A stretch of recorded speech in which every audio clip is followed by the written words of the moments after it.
Are you a new quilter and having trouble getting all of your seams to line up and your corners to match?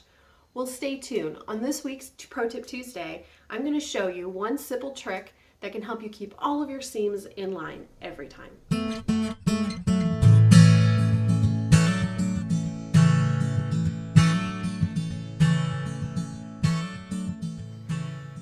Okay, so what I have today is I'm making an 8-inch block with 2.5-inch squares. Now I want to make sure that all of my seams line up together so that we get all of those perfect little corners and we don't have anything that's shifting from side to side. Okay? Now the first thing, as a side tip here, that is important to get all of our seams to line up is that your seam allowance, which means the amount of fabric that's hanging off on the raw side of the, on the other side of your seam, this amount of fabric here is consistent. And we want it to be consistent so that each of your squares or your blocks are the same size. So first of all, that's important. Most of the time, quilt patterns call for a 1/4 inch seam allowance, but really if you're just working with simple squares, just as long as you're consistent and you're always following the same line on your sewing machine, you're not going to have any issues with that.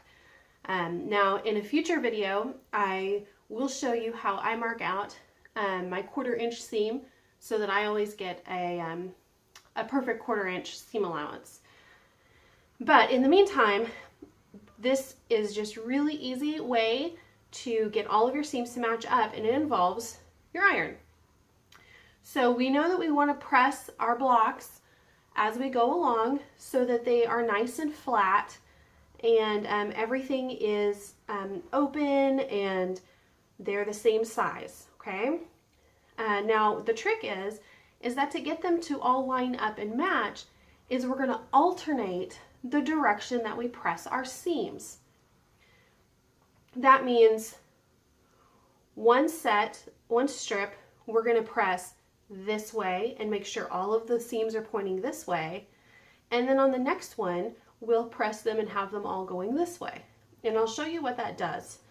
So here, let's start with this one. I'm going to press it down. I always prefer to press from the top so that I don't accidentally create any folds on top. But really you can do whatever works for you in the direction or the side that you're pressing. So I'm going to press that to that side. So now when I lay these on top of one another, what's going to happen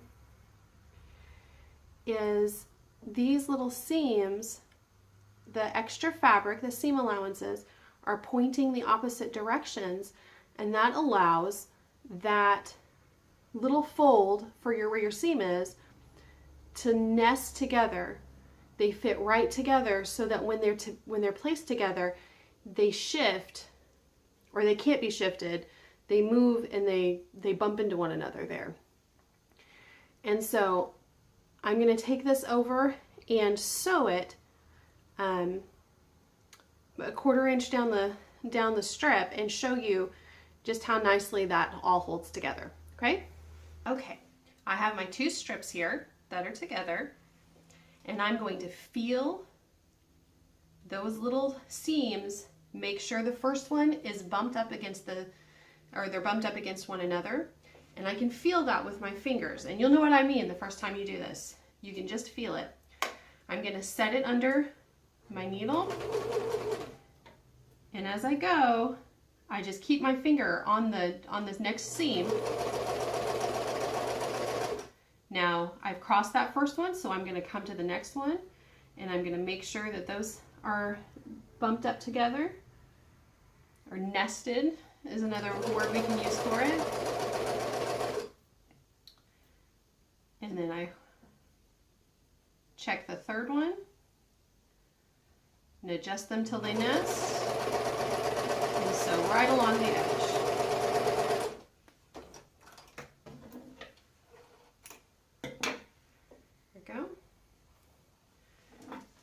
Now look at all of those perfect little seams that all line up, and we have those great corners.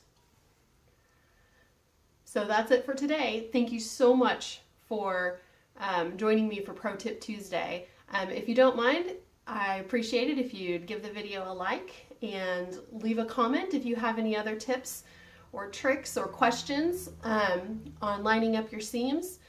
And I will see you next week. And don't forget to subscribe. I really appreciate it. Have a great day.